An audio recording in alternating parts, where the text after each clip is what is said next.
Днес сме при сестра Радка и тя ще прослави Бога с нейното свидетелство. Благодаря на Бога от все сърце. Бог е верен, достоен за хвала. Славата е Негова, защото проля кръвта си за нас. Благодаря на Бога, че чрез моята майка повярвах в Исуса Христа, че е Исус Христос Спасител. Най-вече тя е в вярващо семейство, така че аз чрез нея повярвах и благодаря на Бога, че Бог ме дари с деца, дари ме с внуци, правнуци. Благословен да бъде името на Бога в сърцата на всичките ми по лицето на земята, братя и сестри, защото наистина Бог е голям и заслужава, защото е пролял кръвта си за нас. Аз, когато родих сина си с операция, излязах от родилния дом, Бог ми проговори и ми показа стаята, която още не бях я затворила. До година същото време, същата стая, същото легло.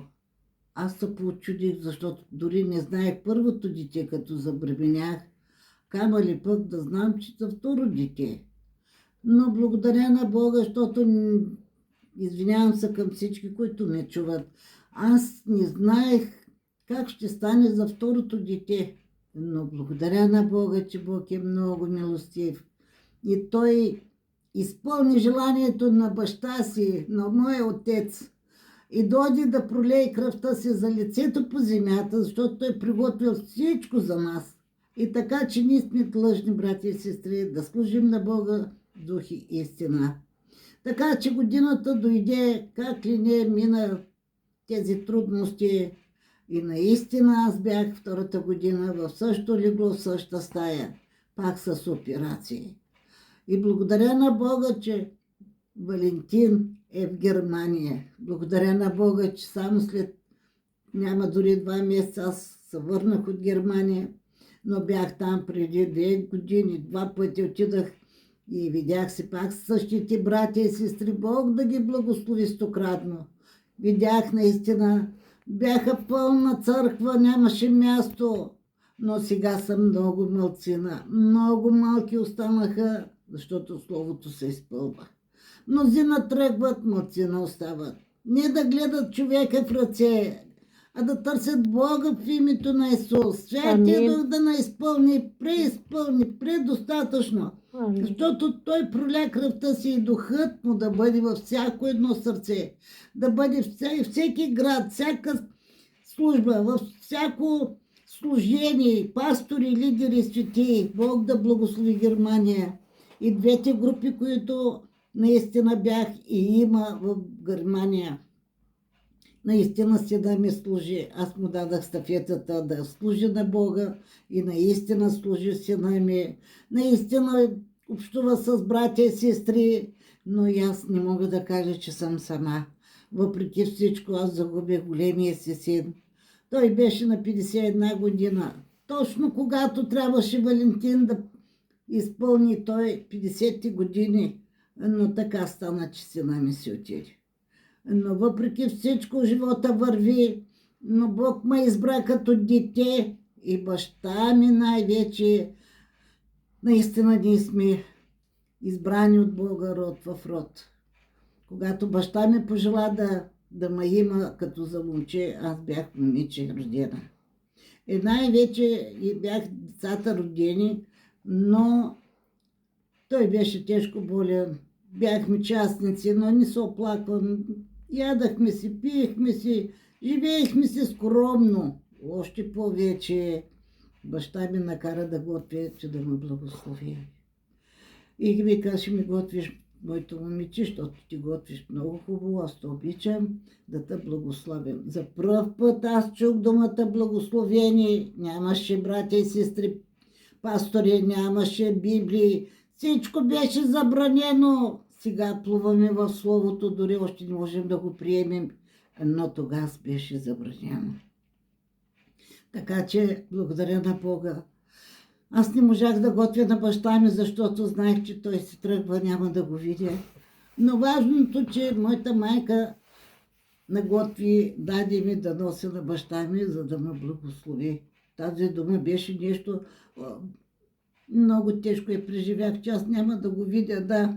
Но ще съм без баща, без подкрепа. Когато имаме родители, ние сме силни, ние сме защитени.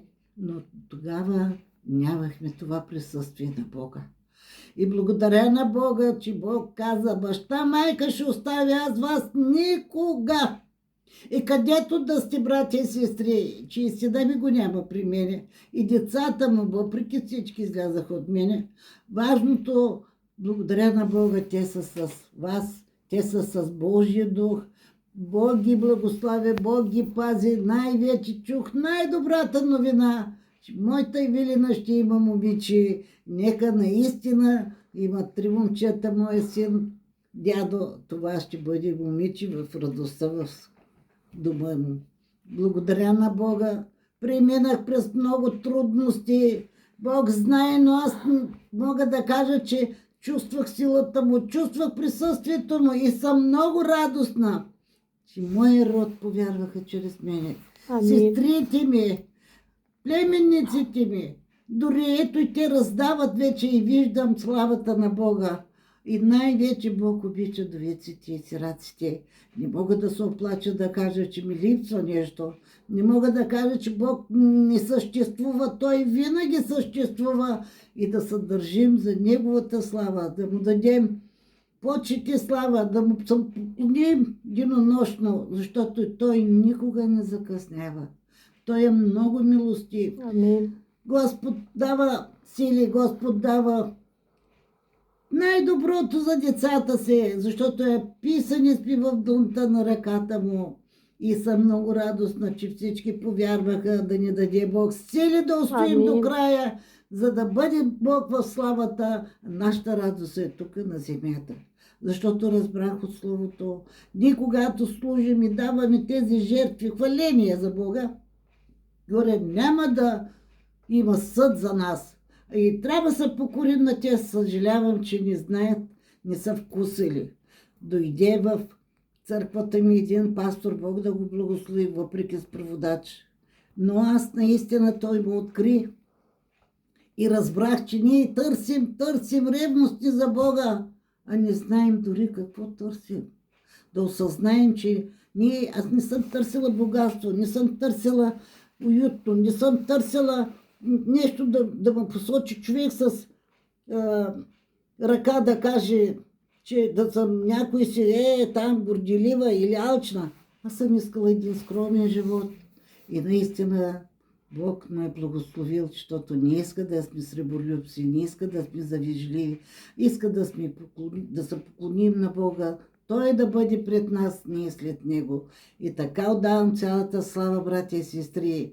Дръжте се за Бога, род в род, както предадах щафетата на сина ми, както съм дала на всички, които са били с мене. Те не знаех, не разбираха, аз нямах слово, но духът е верен и достоен за хвала.